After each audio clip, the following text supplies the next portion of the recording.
Welcome to another episode of my podcast. That's fine with me. Today, we're going to be talking about stress and the ways you can release stress. I might give you a perspective on how you can do this. And before we start with the podcast, I want to remind you that in the description box, I have my mail, and you can ask me any sorts of questions, or you can share your own experience, your own drama, your own whatever you want to share. And I'm going to be talking about this in my next podcast, and it's going to be 100% anonymous. We're going to jump right into this podcast because I don't really want to wait any longer. Okay, there's always going to be difference between types of stress, and I guess most of you might know it. The stress can be different. It's just an anxiety that you wake up in the morning, you feel like something is wrong. I feel like I have anxiety attacks quite often, and I try to work over my feelings, what is literally bothering me, and the way I can actually prevent this anxiety attacks. So it can be with some medication, but really nothing crazy, no antidepressants, nothing like that. Might be some release pills, very soft. It's a little bit of anxiety, but you can get to a root of this anxiety. What is really going on? Are you tired? Is it just like wearing you off? Your job is wearing you off, or probably you had an argument with someone and you're feeling anxious about the situation. You should get to the root of the problem first and then consider ways of solving the problem, let's say. A lot of people would say that if you're staying home or a staying home mom, you might not feel any stress at all. And it's not true. It's not true. I can reassure you that you can feel stressful in any sorts of situations. When you stay in home, you have a little bit different problems and a little bit different issues like, oh, do I have enough money to provide for my family? If you're like working from home, or you're just stay-home mom or stay-home housewife, let's say, or like, am I going to get my social benefits later on? How am I supposed to live in 20 years if I divorce my husband? How am I going to find a job, something like this? It can be stressful and you can get the anxiety attacks as well, sitting home. Or maybe if you're a staying home influencer, probably someone who works from home, a lot of this computer, and you're not living your house as often as you want this to be. And you might be stressful because you are in the same, let's say, environment every single day. You wake up, you see these walls. You go to bed, you see the same walls. And in this situation, my best advice, because I faced it myself when I got into my routine, and I'm super consistent with my schedule for filming and editing, all of that, is that during weekends, I try my best to leave my house and to go somewhere. It doesn't involve any spendings, like spending any sorts of money. I can go for a walk. I can visit my friend. I can, do whatever I want to make sure that I'm out of the house and I am doing something about my work. Another really good and key point, let's say, is to do real days off, real weekends. It doesn't mean to be, oh, today I do absolutely nothing, though you can do this type of days off, your weekends, let's say. But during my days off, I'm not doing anything related to my channel. So you can see that a lot of my videos and shorts, they are published from Monday to Saturday, but I'm done with my podcast by Friday. So on Saturdays, I just press public, save, and that's it. So I'm not technically doing any sorts of job. So I can clean my house during this time. I can, I don't know, just like cook and do a lot of things, though I cook every single day.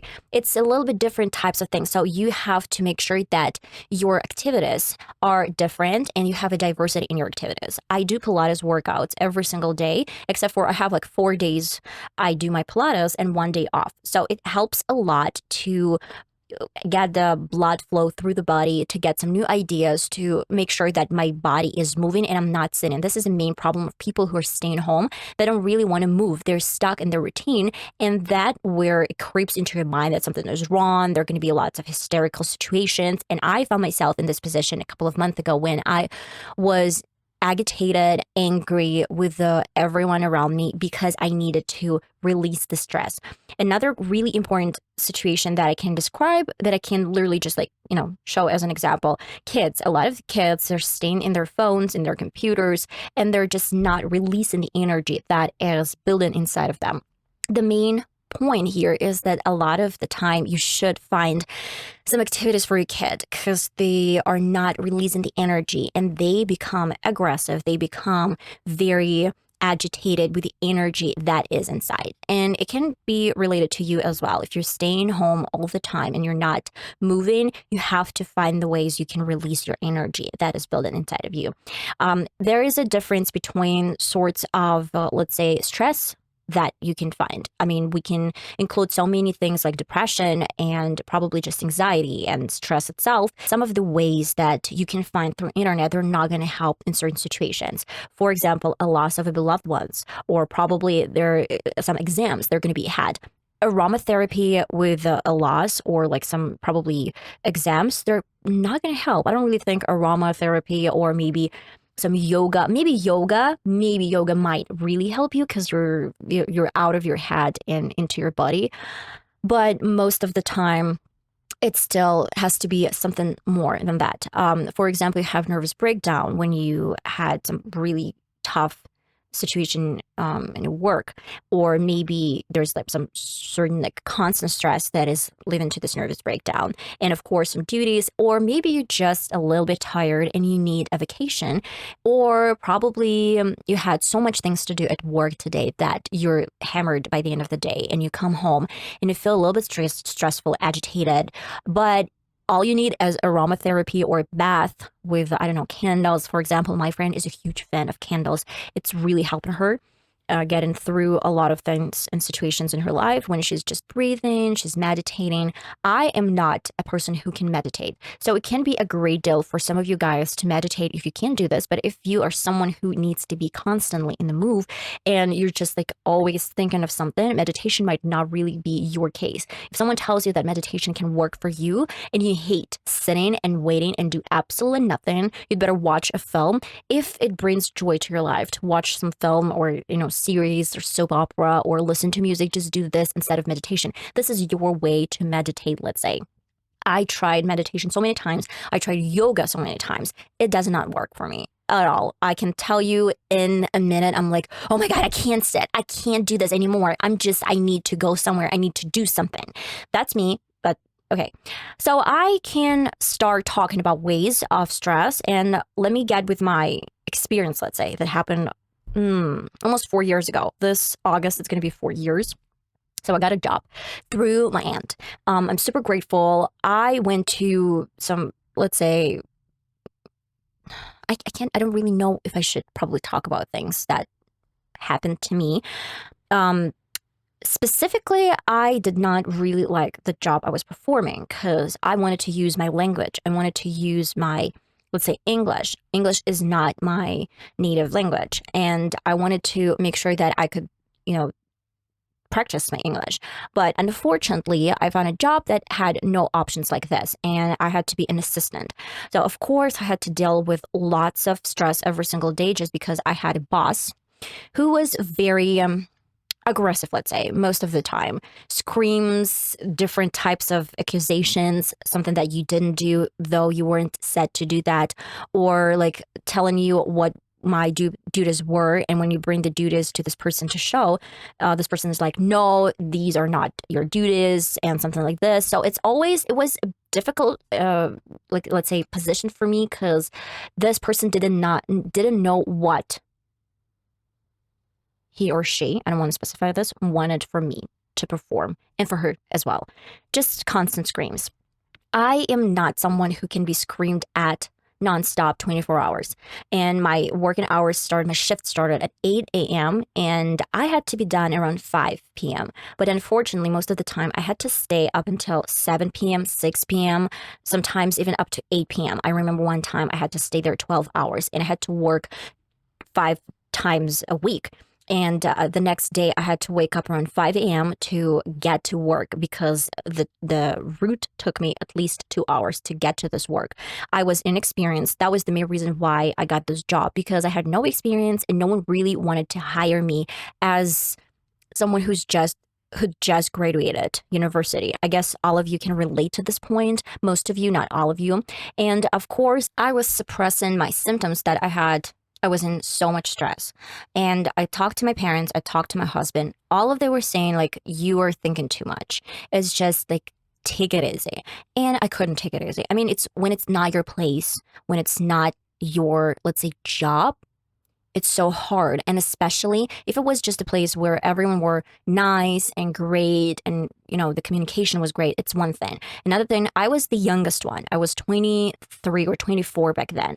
And of course, I had an issue when people try to mock me for my age and they try to put me down because most of them were over 50, over 45. And all they thought they could mock me for my age.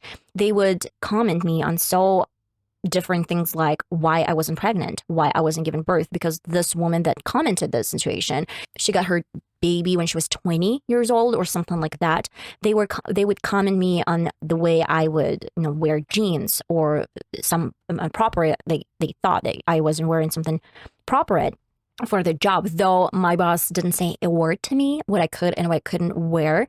So it was really hard on the areas. Like if someone thought that was my fault, they would literally scream at me in front of every single person. That would literally just cause so much crying for me.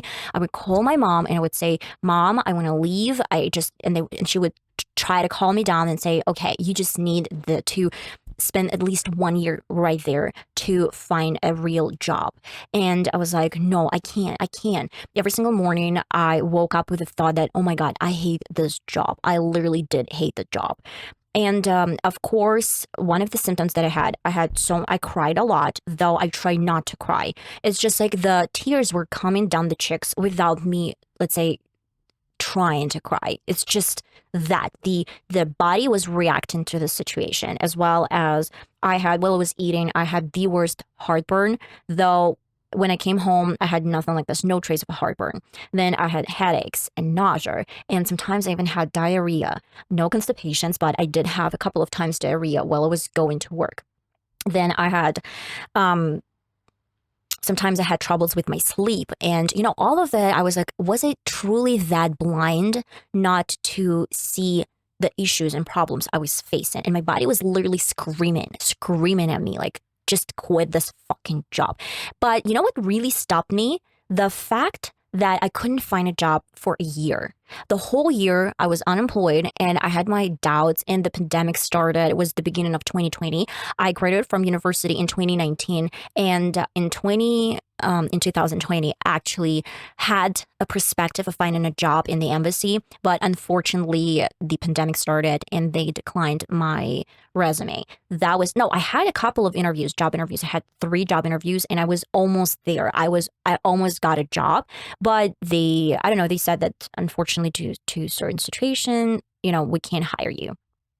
So that's why I inevitably got my nervous breakdown. In 3 months, when I got the job, I got my nervous breakdown, and the first symptom that happened to me was so weird. First of all, I took a pill. That wasn't a symptom. Okay, I took a pill. I felt like I had a problem with peeing, when you feel uncomfortable peeing. So I got a pill from that symptom, and the breathing was really hard. Turned out that I had some sort of certain allergy to this pill, but it wasn't the case. And I felt like I couldn't hear anyone, like I was deep under the water. And it turned out that I had very high pressure. And then I went to the bathroom and I had a stomach ache. I thought I had diarrhea, but I didn't really want to go to a toilet. I just had this pain. And then I started, like, my palms and my toes, they started itching. I felt so uncomfortable. I literally got scared. What are the symptoms? High pressure, like I couldn't hear anyone, headache, stomach ache, palms and toes are itching. I was like, what is going on? I came back to another assistant of my boss and I literally started crying. She was, I don't know, maybe like 45 or something. I started crying because I got so scared that I would literally, I don't know, die or something. They actually accompanied me. They called some doctors and the doctor came over. He said that I had probably some high pressure, so they gave me the pill, and this pill turned me red. The whole body covered with red spots. And when I came out of the sort of office to this assistants, they were like, "Oh my God, what is going on?" So I had a lot of this red spots. They hospitalized me. I worked for a hospital, let's say. And when they hospitalized me, they tried to understand what was the reason. Was it my, stomach? Was it something with my ears? Was it some sort of problem and a lot of blood? And eventually they got me to a therapist, mainly psychologist. And when I talked to a psychologist, he said some things that I don't really want to talk about. I guess it's confidential mainly. But after the session, let's say, I realized that, first of all, I need a psychologist, though I don't really have money. Psychologists are pretty expensive. So right now, I couldn't afford it and I still cannot afford it, let's say. But I should probably visit a psychologist just to make sure that I can get rid of certain issues and problems that built in my past, let's say. And then I remember I felt so inspired when we talked. And we talked about my problem that I couldn't find a job. That's why I accepted this proposal of a job. And he told me, but why didn't you keep on searching? And I said, a lot of people were saying that I was too old. I was 24 and had no experience. That's why they considered me old. And he was like, what? You're 24. You cannot be old. Lots of people, they start a new career when they're 40 or 50 and you're 24, and just do not listen to this weird people. And I got so inspired by this talk and I quit my job. And I remember that they prescribed antidepressants, but before antidepressants could actually affect my body, they had to prescribe tranquilizers, I guess. So they're numbing your feelings before antidepressants would work. And when I got from the hospital home, I was crying nonstop. I couldn't stop myself from crying. This was another symptom, a release, I'd say, of, just like finally quitting this job and finally justifying my symptoms, finally justifying my actions, that I wasn't exaggerating. I wasn't saying something nasty. Probably I got into my mind, and when when something that you're just thinking over and over again, certain situations, they might happen just because you make yourself believe in it. But in my situation, I felt this was the best solution. And long story short, my cousin got the same job, not the same job. She wasn't an assistant. She isn't an assistant. She's working with papers in the same hospital, but she is on antidepressants as well. She has been taking this antidepressants for a year, and lately she told me that these antidepressants, they're not working anymore. She's feeling this aggression all over again, and she said that probably these antidepressants had stopped working for her. And I was like, okay, then it wouldn't work for me as well. A lot of, let's say, doctors, they advised me not to leave. They said that I could take pills and just keep on working. I was like, no, I need to prioritize my body. I need to prioritize me in this situation. And if I felt this way, then it's just going to harm me more and more. So I quit the job, and thank God I did. Because for my cousin, these pills are not working anymore. Funny to say, my cousin is not as sensitive as I am. She can literally she can tell you, fuck you. And she wouldn't think of like, oh my God, what did I say? I'm going to be that person. I'm going to feel guilty in a couple of hours. I'm really emotional and I can get into a fight with a person. But in a couple of hours, I'm going to cool down and just rethink everything I've said. And I'm going to be very into my thoughts and thinking of it, and I will try to make peace with the person. My cousin is nothing like this. If she hates someone, she will tell, I hate you, fuck you, and that's it. And she wouldn't have any thoughts, like afterthoughts, was she right or was she wrong? So when she is telling me that antidepressants are not working for her anymore, I'm like, okay, thank God I kind of quit this job. And a lot of the symptoms, body symptoms that I really want to point out, probably you have the symptoms and you cannot see if it's just, you can't put this like two and two together. So most of the time, it's going to be diarrhea or constipation, no sleep or like trouble sleeping, then heartburn, itching, stomach aches, headaches, nausea, extreme sweat, like you're super sweating, and all of it, like crying, tears, all of it might be serious symptoms of your future nervous breakdown. What I did when I was done with my nervous breakdown, I couldn't talk about the situation for years. I had to make myself suppress my tears every single time I try to talk about my job and the hospital that I worked for. Every single time I had to make myself get through this. Right now, 4 years later, I can easily talk about all the shit that I came through, let's say. But during the first year, and especially during first, like say 4 or 5 months, I couldn't bring myself talking to people without tears. I was super traumatized. I literally had depression. I did not know what was depression about. I pulled myself off this depression only in a couple of months. I took antidepressants, but I had to stop taking antidepressants in 4 months because I had a severe stomach flu, and I was literally vomiting nonstop. Then I carried on with the treatment, and in 2 weeks I got another stomach flu, and I was vomiting again.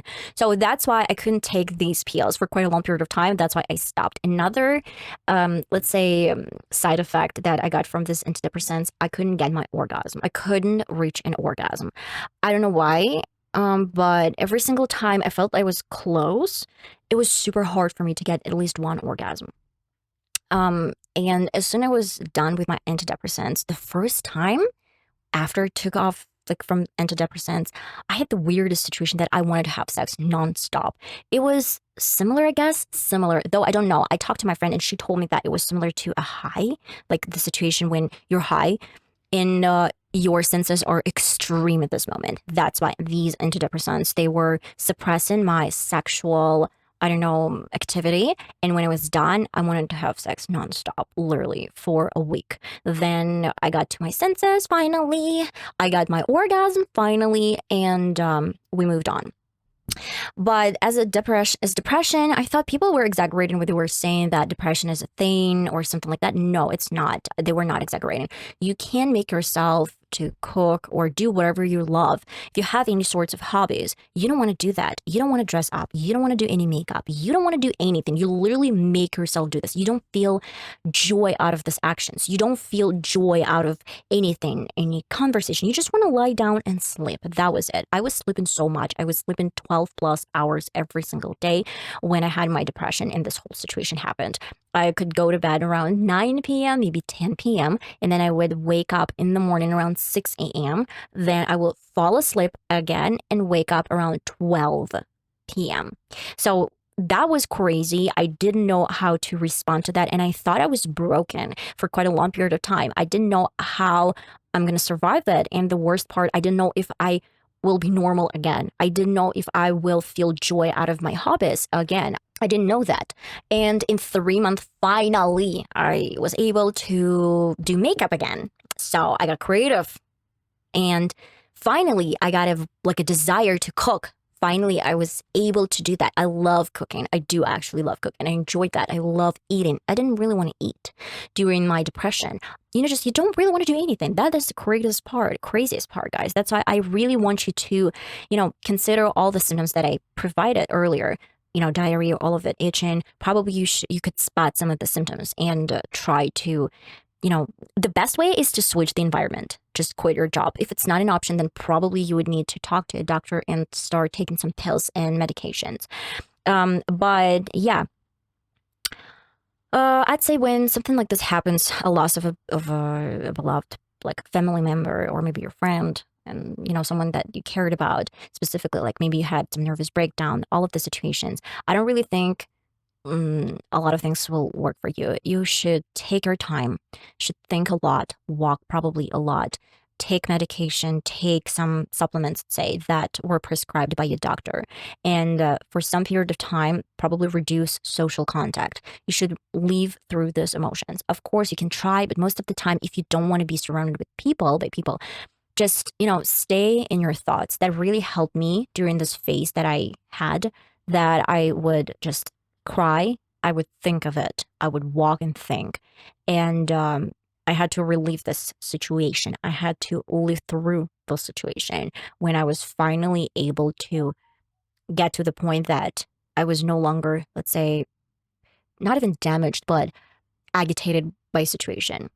So yeah, at first, if it's really something that is crazy with like nervous breakdowns and all of this stuff, then medication, supplements, prescribed by doctors, that's the only way.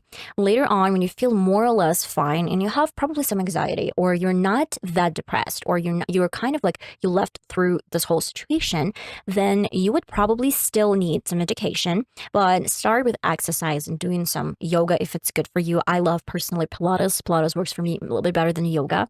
It's a little bit more intense than yoga.